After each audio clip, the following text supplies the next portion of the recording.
இப்போ நம்ம பேங்க்ல எல்லாரும் அக்கௌண்ட் வச்சிருக்கோம்ல, ஒவ்வொரு அக்கௌண்ட்லேயும் இவ்வளோ மெயின்டைன் பண்ணணும்னு சொல்லுவாங்கல்ல. 1000 ரூபா இருக்கும். 1000 ரூபா மெயின்டைன் பண்ணலனா கூட அதுக்கு 400 ரூபா சார்ஜ் போடுறாங்க.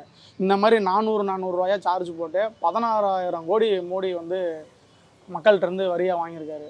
இதெல்லாம் எப்படி பார்க்குறீங்க? இது வந்து பகல் கொள்ளைன்னு சொல்லுவாங்க. அந்த மாதிரி இது பகல் கொள்ளை. நிர்மலா சீதாராமன் என்னைக்கு வந்தாங்களோ, அன்னையிலேருந்து ஏழைங்களுக்கு தான் கஷ்டம். அவங்க ஏழைங்களுக்குன்னு எந்த ஒரு பட்ஜெட்டும் போடுறதில்ல. ஒரு ஏழை வந்து ஒரு நாளைக்கு ரூ. 200 சம்பளம் வாங்குவாங்க. தினக்கூலி ரூ. 200. அவங்க ஏதோ ஒரு 50, 100 போட்டு வச்சுருப்பாங்க. கடைசி நேரத்தில் ஒரு பால் வாங்குறதுக்கு கூட காசு இல்லைன்னு அது சுத்தமாக எடுக்க வேண்டியதாக இருக்கும். அவங்க ஒரு 500, 1000 போட்டு வச்சுருந்தா, அந்த 400, 800ன்னு சொல்லிட்டு இவங்க கொள்ளை அடிச்சிடுறாங்க. 16,000 கோடின்னா சும்மா சாதாரண விஷயமா இது? அவன் பணக்காரனுக்கெல்லாம் அதானி, அவன் அம்பானி கட்டலாம் அப்படியே விட்டுறாங்க. அதுவும் பண்ணியிருக்காங்க. 1,00,000 கோடிக்கு மேலே அந்த மாதிரி பெரிய பெரிய பணக்காரனுங்களுக்கு தள்ளி விட்டுறாங்க. எங்களை மாதிரி ஏழைங்க ஒரு 400, 500 வச்சுருந்தா அதை எடுத்துகிட்டா என்ன எங்களை மாதிரி ஆள் ஒரு ஆள் 2 ஆள் என்ன இருக்கிற எவ்வளோ ஏழைங்க, எத்தனையோ கோடி ஏழைங்க கிட்ட 400, 800 நீங்கள் ஃபைன் போடுறீங்க. இது நியாயமா இது? இது வந்து இந்த ஜனங்களுக்கு வந்து நல்லா புரிஞ்சிருக்குது இவங்க கொள்ளை அடிக்கிறது. மோடி வந்து பண்ணுறது வந்து ரொம்ப அநியாயமானது ஆச்சு. நீங்கள் அந்த காலத்தில் அக்கௌண்ட் ஓப்பன் பண்ணும்போதெல்லாம் எவ்வளோ போட்டு ஓப்பன் பண்ணுவீங்க? 500 போட்டு ஓப்பன் பண்ணோம்.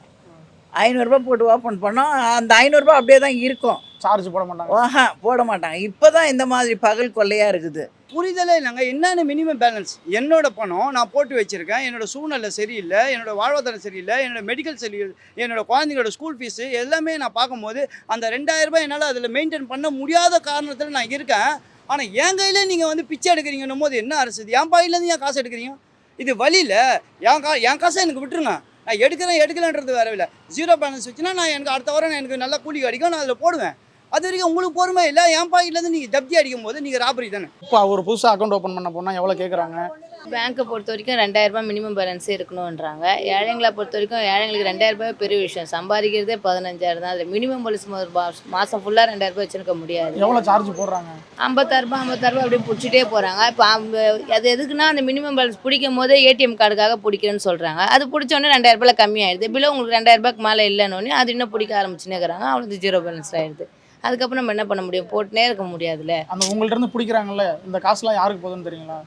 அதுதான் யாருக்கு தெரியல. கேட்டால் நீங்கள் வைக்கலாமா, அதோட பேங்க்கோட ரூல்ஸுன்றாங்க. நீங்கள் கரெக்டாக 2,000 வச்சா நாங்கள் ஏன் பிடிக்க போகிறோன்றாங்க. நம்ம 2,000 மெயின்டைன் பண்ணே இருக்க முடியாது. அந்த 2,000 தான் நம்ம அந்த ஒரு மாதத்துக்கு எவ்வளோ செலவு பண்ணலாம். அதுக்கு முன்னால் ஒரு 500 வச்சுட்டு இருந்தாங்க. 500 இருந்தால் போதும்மா. அந்த 500 பிடிக்கும் போது ஐயோ 500 தானே, ஒரு 100 நம்ம டக்குன்னு போட்டு ஒரு 500 2,000 நம்ம மெயின்டைன் பண்ண முடியாதுல்ல. 2,000 ஒரு பெரிய காசு தானே. உங்களுக்கு பேங்க் அக்கௌண்ட்லாம் இருக்குங்களா? எங்ககிட்ட இருந்தது கூட போயிடுச்சே. பேங்க் அக்கௌண்ட் இல்லை. நிறையா வரி போடுறாரு அதில் மோடி. மோடி தான் கொள்ளை அடிக்கிறாரு. இப்போ நான் 1000 போட்டு வச்சுருந்தேன்ப்பா, ஒரு 3 வருஷமாக போடல. இப்போ அது க்ளோஸ் ஆகிடுச்சுன்றாங்க. அது எப்படின்னா அது ஒன்றுமே இல்லை அதில். இப்போ நான் எப்படி ஓப்பன் பண்ண முடியும்? அது தேவையே இல்லை எங்களுக்கு. அக்கௌண்ட்டே மூடிட்டீங்க? அக்கௌண்ட்டே வேணாம். நான் 2 முன்னாடி போனேன்ப்பா. திருப்பி ஒரு 1000 கொடுத்து எடுத்து திருப்பி அதில் எங்கேருந்து இருக்குது? நான் 3 வாட்டி எடுத்துட்டேன் அந்த மாதிரி. அதெல்லாம் எனக்கு வேணான்னு சொல்லிட்டேன். அது எனக்கு புரியலப்பா அவங்க சொல்கிறது. அவங்க போனா தான் நீ மாதம் ஒரு 200 போடணும், ஒரு 100 போட தான் உனக்கு அக்கௌண்ட்டில் இருக்கும், இல்லைன்னா க்ளோஸ் ஆகிடும். அது முன்னாடி 0 பேலன்ஸ்லாம் இப்போ 0 பேலன்ஸில் க்ளோஸ் பண்ணியாச்சு. இல்லவே இல்லைன்றாங்க. 0 பேலன்ஸே கிடையாது. மினிமம் 2,000 இல்லைன்னா 1,000 அதுவும் இருந்துகிட்டே இருக்கணும் அக்கௌண்ட்லன்றாங்க. இப்போ இல்லைன்னா ஜிபே, ஃபோன்பேலாம் வந்துருக்கு. அதெல்லாம் வந்துச்சு. Compulsory ATM card. இந்த ஏடிஎம் கார்டு இருந்தால் தான் ஜிபே, ஃபோன்பேலாம் ஓப்பன் பண்ண முடியும். அப்போ நீ கம்பல்சரி ஏடிஎம் கார்டு வாங்கி தான் ஆகணும். வயசானவங்களா இருந்தால் கூட நீ ஏடிஎம் கார்டு வாங்கி ஆகணும். அப்போ அதுக்கு அந்த தேவைக்கான காசு பிடிக்கிறாங்கல்ல. பிடிக்கும் போது ஆட்டோமேட்டிக்காக குறைய தான் செய்யுது பேங்க்லேருந்து. அது ஒன்றும் பண்ண முடியாது. எனக்கு அவ்வளோ வருமானம் இல்லைப்பா. எவ்வளோ எடுத்தாங்க உங்கள் அக்கௌண்ட்லேருந்து? நான் ஒரு 2,000 வச்சுருந்தேன்ப்பா. 2,000 க்ளோஸ் பண்ணிட்டேன்னு சொல்லிட்டாங்க. அது நீ கட்டுறதுக்கும் அதுக்கும் சரியாக போச்சு. நான் வேலை செய்த ஒரு 1,000 போட்டாங்க. இப்போ நான் போய் கேட்டாங்க வேலை செய்கிற இடத்துல. அவங்கன்னா பேங்க்கில் இருக்குதுன்னு சொன்னாங்க. நான் போய் கேட்ட உடனே அதில் இல்லைன்ட்டாங்க. எப்படின்னா நீ சரியாக போடலம்மா பேங்க்கில், அதனால சரியாக போச்சு. அந்த காசு யாருக்கு போணுச்சுன்னு தெரியுங்களா? அவரை பற்றி நான் என்னத்துக்குப்பா அவர் இந்த மாதிரி வந்து ஏழைங்க பணத்தை அப்படி வாங்கி சொல்கிறாரு? எதுக்கு வரணும் அவர்? நாங்களாம் போட்டு வைக்கணும், அது எடுத்துன்னு இது பண்ணலான்னு பார்க்குறது. ஆனால் எங்கள் வயிற்று அடிச்சுலாம் சும்மா இருக்காதுப்பா அவனுக்கு. சும்மாவே நல்லாவே இருக்க மாட்டான் அவன். ஆட்சிக்கு வந்தால் கூட வரவும் முடியாது. அவன் நினைக்கலாம் இப்படி போய் எல்லாரையும் பார்த்து பயன்படுத்தி வச்சுக்கலாம். ஆனால் வர முடியாது அவன். மோடி இல்லாத ஆட்சி தான் எங்களுக்கு வேணும். எங்கள் ஏழைங்க காசு எடுத்து சாப்பிட்றதுல என்ன இருக்குது உனக்கு? நீ எங்கள் வருமானத்தையே வச்சு நீ பயன்படுத்திக்கிற. என்ன தமிழ்நாட்டுக்காக அவர் என்ன செய்கிறார் சொல்லுங்கள்? மோடி எவ்வளோ வெள்ளம் வந்தது, என்னென்னவோ கஷ்டம் வந்தது, எவ்வளோ கெஞ்சினாங்க எங்களுக்கு தமிழ்நாட்டுக்கு இவ்வளோ நிதி கொடுங்கன்னு சொல்லி. ஆனால் தமிழ்நாட்டில் தான் நிறைய ஜிஎஸ்டியிலேருந்து நிறைய வரி கட்டுறது தமிழ்நாடு தான்.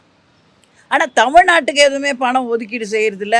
கெஞ்சி கெஞ்சி கேட்குறதாகுது, எங்களுக்கு தாங்க தாங்க தாங்கன்னு கெஞ்சி கெஞ்சி கேட்குறதாகுது. இவங்களோட மாநிலத்தில் எந்த இடத்துல ஆட்சி இருக்குதோ, இவங்க பிஜேபி ஆட்சி எங்கே இருக்குதோ அங்கே வந்து கேட்காமையே கொடுத்துட்றது. தமிழ்நாட்டுக்கு மட்டும் நாங்கள் மட்டும் என்ன, நாங்கள் வரி கட்டல. அதுதான் அண்ணாமலை தமிழ்நாடு தான் செழிப்பா இருக்குன்னு சொல்லி சொல்றாரு. அண்ணாமலை சொல்லுவாருங்க. அண்ணாமலை எப்போங்க வந்தார்? அண்ணாமலைக்கு என்ன தெரியும் தமிழ்நாட்டை பற்றி, என்ன தெரியும் சொல்லுங்கள் பார்க்கலாம். அவரே இப்போ ஒரு பேட்டியில் சொல்லிட்டார், நான் ஏன் தான் வந்தேன்னு தெரியல, நான் போயிடலாமான்னுக்கிறேன்னு. அந்த மாதிரி ஒரே நாளில் வெறுத்து போடுவார் அவருக்கு என்ன தெரியும் தமிழ்நாட்டை பற்றி? தமிழ்நாட்டை ஆண்டவங்களுக்கு தாங்க தெரியும். அவள் அந்த யார் இருக்கிறாங்களோ திராவிட கட்சி மட்டும்தாங்க இருக்கும். இதெல்லாம் பிஜேபி எல்லாம் அவங்களே நினச்சிக்கிறது வந்துடலாம், பிடிச்சிடலாம், தமிழ்நாட்டை பிடிக்கலான்னு. இவங்க என்ன தான் பண்ணாங்களோ ஒன்றும் பண்ண முடியாது. தமிழ்நாட்டை பொறுத்த வரைக்கும் எல்லாருமே வாழ்வாதாரத்தோட மேம்பட்டு இருந்தாலும் அதில் வந்து 70% வந்து எல்லாம் தினக்கூலி வேஜஸ் தான் இப்போதைக்கு இருக்காங்க. அதனால் வந்து அவங்களோட வழிகளை புரிஞ்சிக்காத ஒரு அரசு என்னன்னா இந்த மோடி அரசு. அதுவும் இந்த நிர்மலா சீதாராமன் வந்து ஒரு கண்டென்ட் ஒரு விஷயமும் ஒரு பட்ஜெட் தாக்கல் பண்ணும்போது மேட்டுக்குடி மக்களை மட்டும்தான் வாழ வைக்கிறாங்களே கண்டி கீழ் அந்த வழிகளோடு வாழ்கிற அந்த மக்களை அது சிந்திக்கிற தன்மையே கிடையாது. இவங்கெல்லாம் எப்படி அமைச்சராக போயிட்டு தமிழ்நாட்டை வந்து மேல் தூக்கி நிற்பாங்கன்னு தெரியல. ஆனால் இந்த காலகட்டத்தில் இந்த இடத்துல பெயிண்ட் வேலை செய்வேன், கூலி வேலை செய்வேன், ஆட்டோ ஓட்டுருவேன், அத்தனை பேருமே தான் குழந்தையோட ஆசையும் திருப்தி பண்ணின்னு தான் வீட்லேயும் அவனோட ஆசைகளை அடைய முடியாமல் இருக்கிற சூழ்நிலையில் அவன் ஒரு அக்கௌண்ட் ஓப்பன் பண்ணி தான் புலிக்கு ஸ்காலர்ஷிப்புக்காகவும் ஒரு ஜாயிண்ட் அக்கௌண்ட்டாகவும் ஏதோ ஒன்று பண்ணும்போது அது ஒரு மினிமம் பேலன்ஸ் இல்லைன்னு சொல்லும் போது திரும்பவும் போயிட்டு அது ஒரு 4 வாட்டி அதை முடக்கிற சூழலை கொண்டு வராங்க.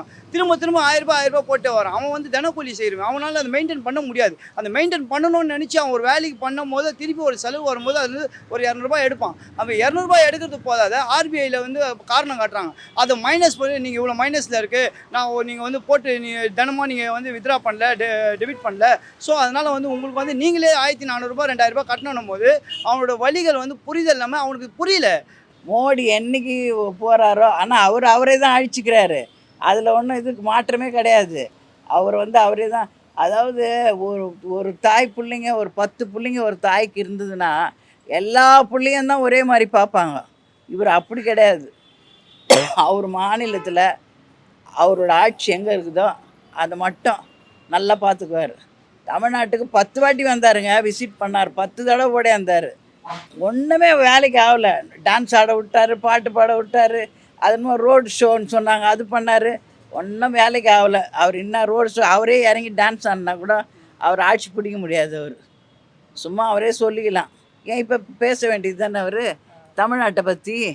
இந்த ஐஃபையாக இருக்கிற ஏரியாவில் இருக்கிற மக்களுக்கு தெரியாது. ஏன்னா அவங்களுக்கு வந்து ரேஷன் கார்டாக இருந்தாலும் சரி, இந்த பாஸ்புக்காக இருந்தாலும் சரி, பேங்க் பாஸ்புக்கெலாம் வந்து ஒரு அடையாளமே கண்டி. ஆனால் எங்களுக்கு வந்து வாழ்வாதாரம் தினம் அது வந்து யூசேஜ். எங்களுக்கு ஒரு வியாபாரம் பண்ணால் கூட நீ பூக்கடை வச்சா கூட அதில் வந்து ஸ்கேனர் இருக்குதான்னு கேட்குறாங்க. ஒரு 20 ரூபானா கூட பேடிஎம் போடணும்னு சொல்லி கேட்குறாங்க. ஆனால் எங்களுக்கு அந்த வாய்ப்பு கூட இல்லாமல் அந்த நேரத்தில் நாங்கள் எழுந்து போய் சில்லறை மாத்திர அளவுக்கு தான் இந்த அரசு வச்சுருக்காங்க. உண்மையாகவே வழியோடு வாழ்கிற அரசு இந்த மோடி அரசு. இது மட்டும் இல்லைங்க, நீங்கள் இது உண்மையான விஷயம். அதாவது இந்த மட்டும் சென்னையில் எந்த ஸ்லம் பாயிண்டில் போனாலும் 150 ரூபாய்க்கு வீடு தரேன்னு சொல்லிட்டு போன ஆட்சிக்கு முன்னாடி முடிய தருணத்தில் ஆதார் கார்டை வாங்கிட்டு அந்த 150 ரூபாய்க்கு வீடு தரேன்னு சொல்லிட்டு அதுலேயும் ஒரு ஃபோன் நம்பரை மாத்திரன்னு சொல்லிட்டு ஒரு 50 ரூபா மாற்றிட்டு 200 ரூபாய் ஆட்டியப்பட்டாப்பல. ஒரு தெருவுக்கு 100 பேர்னா ஒரு வட்டத்துக்கு, ஒரு பாகத்துக்கு, ஒரு மாவட்டத்துக்கு, ஒரு மாநிலத்துக்கு, அப்போ எத்தனை ஸ்டேட்டில் நீ இந்த மாதிரி கொள்ளை அடிச்சிருப்ப? இதெல்லாம் ரொம்ப வலிங்க. இன்றைக்கி வந்து அம்மானி வீட்டில் வந்து 3,70,000 ரூபாய் செருப்பு போட்டார் பற்றியா, அவங்களுக்கு தகம். என் வீட்டில் 350 ரூபா செருப்பு வாங்க என்னால் முடியாதுங்க. அதனால் அவங்க எங்கே இருக்கணுமோ அவங்களுக்கு அதெல்லாம் வேறு மாயாஜாலம் மாதிரி இருக்கும். ஏன்னா அவங்க வாழ்கிற வாழ்க்கை அந்த மாதிரி, எங்கள் வாழ்க்கை அது கிடையாது. அதனால் அதெல்லாம் ஏமாத்துக்கான திட்டங்க அதெல்லாம்.